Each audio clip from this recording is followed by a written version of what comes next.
안녕하십니까. 이창훈 알폰소입니다. 11월 유령성월이 시작됐습니다.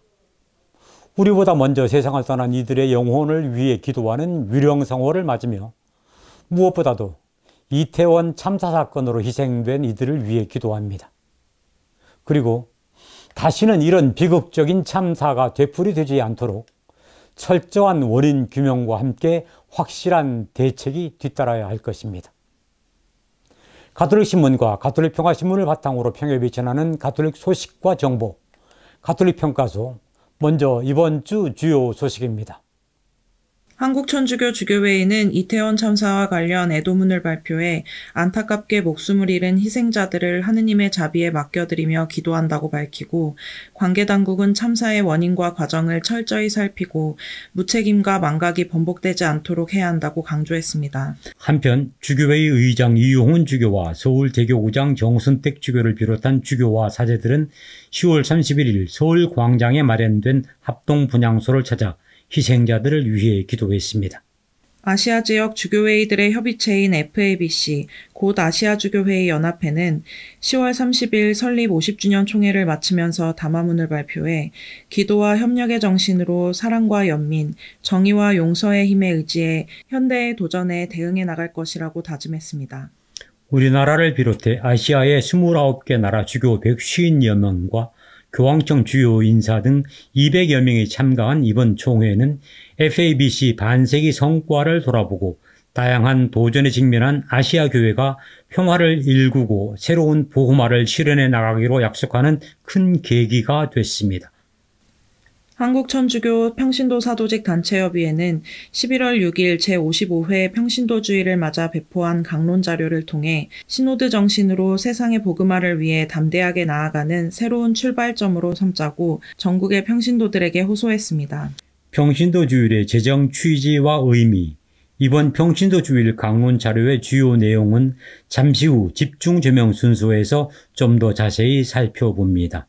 서울대교구 우리농촌 살리기 운동본부는 10월 30일 명동대성당 일대에서 코로나19로 중단된 지 3년 만에 도농 한마당 잔치를 열었습니다. 가톨릭 농민회 회원들은 12개 교구별로 친환경 농산물과 이를 식재료로 한 가공식품을 선보였고, 농업의 중요성을 일깨우는 전시와 지구 살리기 운동도 함께 펼쳐졌습니다. 전날 이태원 참사 사고에 대한 애도의 뜻으로 이날 행사에서는 풍물패의 길놀이와 개회식 그리고 문화 공연 등이 취소됐습니다. 한국남자수도회와 사도생활단 장상협의회는 가을 정기총회에서 사회적 이슈로 떠오른 성문제와 관련한 예방교육을 위해 수도 공동체에서 예방 매뉴얼을 만들기로 했습니다. 또 수도자 신학원의 정규 과정을 마감하고 평신도들도 언제 어디서나 교육을 받을 수 있는 온라인 신학원을 개설하기로 했습니다. 의정부 교구 평신도 사도직 협의회는 10월 29일 평신도 사도직과 시노달리타스를 주제로 세미나를 열었습니다. 수원 가톨릭대 교수 김의태 신부는 본당 신부가 모든 것을 알 수 없고 해결할 수 없다는 인식 전환을 바탕으로 상호 경청의 문화를 만들어가야 한다고 조언했습니다. 한국가톨릭사목연구소 엄재중 연구원은 이번 주요 시노드 한국교회 단계에서 얻은 가장 큰 소득이 사목평의회의 설치와 실질화라고 말하고, 평협이 평신도들의 교육과 양성을 통해 함께 걸어가는 여정인 시노달리타스의 실현에 기여할 수 있을 것이라고 밝혔습니다. 집중조명 순서입니다. 이번에는 평신도 주일과 관련한 내용 하나하나 살펴봅니다. 평신도 주일은 어떻게 해서 지내게 됐을까요? 올해는 제2차 바티칸 공의회가 개막한 지 60주년이 되는 해이지요. 제2차 바티칸 공의회는 평신도가 성직자와 수도자와 마찬가지로 하느님의 자녀로서 똑같은 존엄과 품위를 지님을 강조하면서 특별히 평신도의 능동적인 사도직 활동을 강조했습니다. 이런 공의회 정신을 따라 평신도들이 개인적으로나 단체적으로 수행하는 사도직 활동을 공모하고 격려하기 위해 한국천주교회 주교님들이 평신도들의 의견을 받아들여 1968년 가을 정기총회에서 제정한 날입니다. 전국의 평신도 대표들은 이에 앞서 1968년 7월 23일 대전 대흥동 주교자 성당 강당에서 한국 가톨릭 평신도 사도직 중앙협의회 창립총회를 열고 황민성 대전교구장 주교를 총재주교로 하는 초대 임원을 선출하고 또 주교회의에 한국평협의 인준을 요청했는데 주교회의에서 이를 받아들인 것입니다. 평신도 주일은 언제 지내게 되나요? 첫 번째 평신도 주일은 1968년 12월 1일 대림 제1주일에 지냈습니다. 평신도 주일을 대림 제1주일에 지내게 된 것은 한국교회의 첫 세례자인 이승훈 베드로가 동지사를 따라서 북경으로 떠났을 때가 바로 이때쯤이었기 때문이었습니다. 하지만 교회력으로 한 해의 시작이라는 큰 의미를 지닌 대림 제1주일에 평신도 주일을 지내는 것은 적절치 않다는 지적이 제기돼 1970년부터 교회력으로 연중 마지막 주일 전주일로 옮겨 지내게 됐습니다.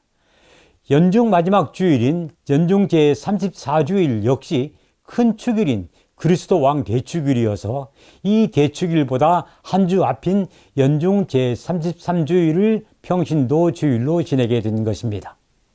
그러다가 복음적 가난을 실천하라는 프란치스코 교황의 뜻에 따라서 2017년부터 연중 제33주일을 세계 가난한 이의 날로 지내게 되었습니다. 이에 따라 2018년부터 평신도 주일은 연중 제32주일로 한 주도 앞당겨서 지내게 됐습니다. 올해는 11월 6일이 연중 제32주일이어서 이날 평신도 주일을 지내는 것입니다. 평신도 주일은 어떻게 지내는가요? 해마다 평신도 주일에는 한국평협에서 제공하는 평신도 주일 강론 자료를 바탕으로 각 본당에서는 평신도 대표가 미사 강론 시간에 사제를 대신해서 강론합니다. 이 평신도 강론은 엄밀한 의미의 강론이 아니라 평신도 담화라고 할 수 있겠지만 편의상 평신도 강론이라고 부르지요. 평신도 주일에는 평신도 대표가 대신하는 강론을 들으면서 평신도와 평신도 사도직의 의미를 다시 한번 되새기며 교회와 사회 속에서 평신도로서의 합당한 삶을 살 것을 노력하고 다짐하는 일종의 평신도들의 생일이기도 합니다. 또 평신도 주일에는 평신도 주일 2차 헌금을 봉헌하지요. 이 2차 헌금은 각 교구와 또 한국평협에 보내져서 평신도 사도직의 활성화를 위해 사용됩니다. 각 교구평협과 한국평협의 한 해 예산은 신자들이 내는 2차 헌금으로 충당하게 되지요. 올해 평신도 주일 강론 자료에는 어떤 내용이 들어있을까요?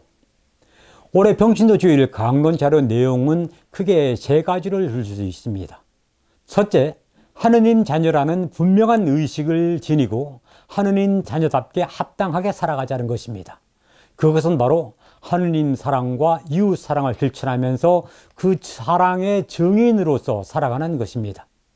둘째, 우리 신앙의 기본이 되고 힘과 활력의 원천이 되는 미사와 기도 생활에 충실하며 나아가 평신도의 고유한 삶의 자리인 세속 안에서 세속에 물들지 않고 하느님의 뜻을 실천하며 현세 일을 하느님의 뜻대로 관리하며 살자는 것입니다.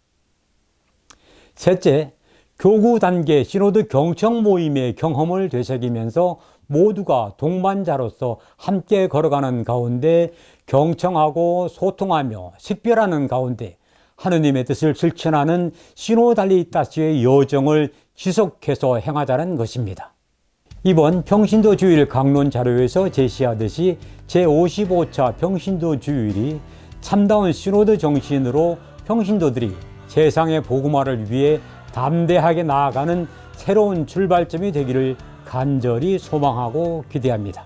평신도 여러분, 평신도들의 생일이라고 할 수 있는 평신도 주일을 함께 축하합시다.